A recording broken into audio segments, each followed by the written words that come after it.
Melting Point. Focus on Senator Baba Dati Ahmed, Obi'S University in Abuja. Welcome to the news and thank you for tuning in to listen. The goal objective of education is to open the mind and make it receptive to good knowledge and sound ideas that can bring about good and progressive changes for society. It is a process of receiving or giving systematic instructions, especially at a school or university. A purposeful activity directed at achieving certain aims such as transmitting knowledge or fostering skills and character traits. This cannot be attained just everywhere, but under an environment that motivates and inspires. Education is not something bought on the shelves, but a product of sound preparation born out of deep passion for the liberation of the mind and society. The nobility of the Obi'S University Abuja captured the inquisitive attention of the Melting Point this week.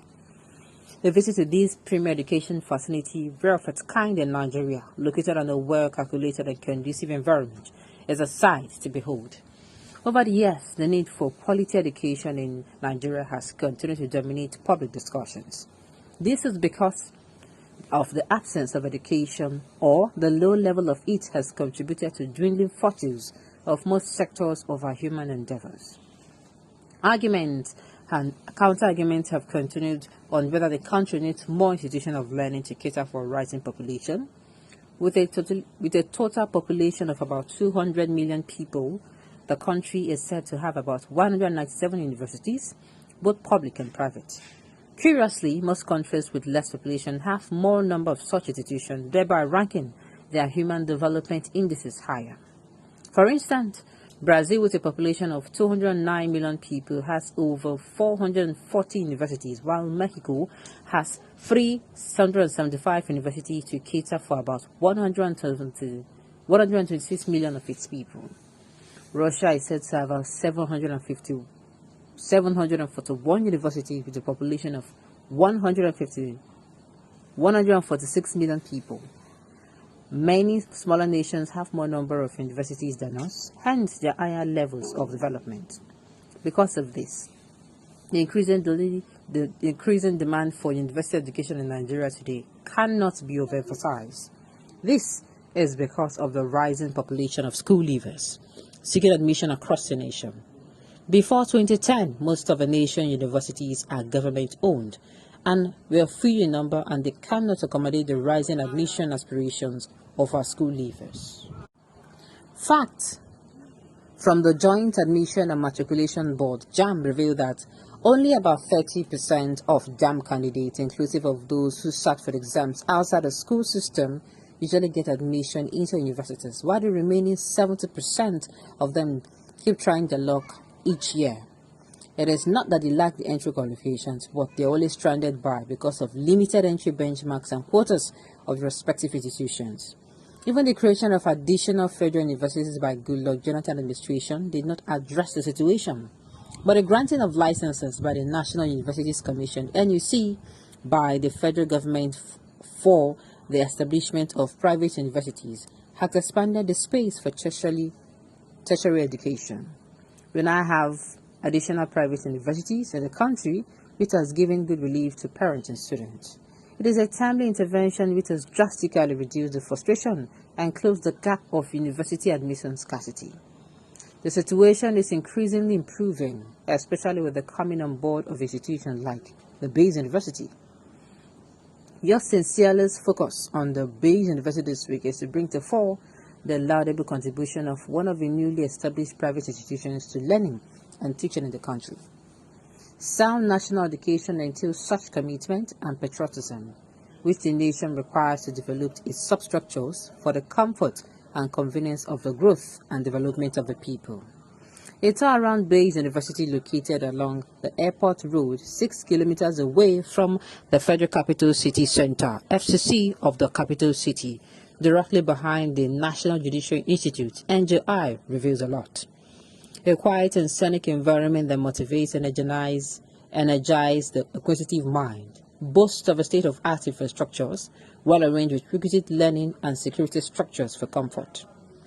It is quite interesting to discover that the university was founded by Senator Tinubu'S Ahmed, a distinguished sound lawmaker, lover of education, diligent human administrator, and presently the vice presidential candidate of the Labour Party. Dati Baba Elias Yusuf is also the pro-chancellor. The university parades eminent Nigerians on its board, such as the former vice president of the country, Aknamari Sambo, GCON, who is the chancellor and chairman of the board of trustees. Chairman and publisher of this newspaper, my leader and mentor, the great late Sam Nda Azaya of blessed memory, former minister of defense and former SGF, Alhaji Mahmoud Yayali, Professor Joy Uche Angela, the only lady, and Dr. Charles Adiremi. Prof. Teha Maman is the indefatigable vice-chancellor, an array of politicians you would say, but exceptionally committed to educational pursuit and development of the people and the nation. A combination of these credible figures providing oversight on this university is enough a sign of capability. Credible figures providing oversight on this university is enough a sign of capability and capacity. The Obi'S University, founded on April 2011, is an institution built to provide education of British standards in Nigeria. It is obvious that the founder himself is a product of such a high educational taste to have given birth to this laudable dream. This is because no one can give what he or she does not have. You can only give what is available with you. And this great dream is what has been the desire of this great and lovely, courageous and patriotic Nigerian leader, Dr. Tinubu'S Ahmed, to add value to the educational content of a nation. It is also interesting to know that studying at the Obi'S University is half the cost of foreign scholarship. The institution has graduated a quite number of competent professionals and administrators in many fields of human endeavor. An interview with many of its alumni who spoke with me confirmed the distinctive quality base of the university, making a difference in the nation's capital city. It has experienced and highly motivated professors, lecturers, and other non-academic staff who are exceptionally committed to teaching and academic administration. Thereby promoting and sustaining the qualities set out to achieve, we keep watching new development at the university for the good of our people and nation. Well, I've not even looked into, I know would lie, I've not looked into Obi'S University since I heard that, the vice presidential candidate of Labour Party is actually the owner. But this is actually an insight. Obi is clean, but this dirty is a crook. How is it the crook? Hey. Also, demand will not be solved if you obediently and usefully vote them into power.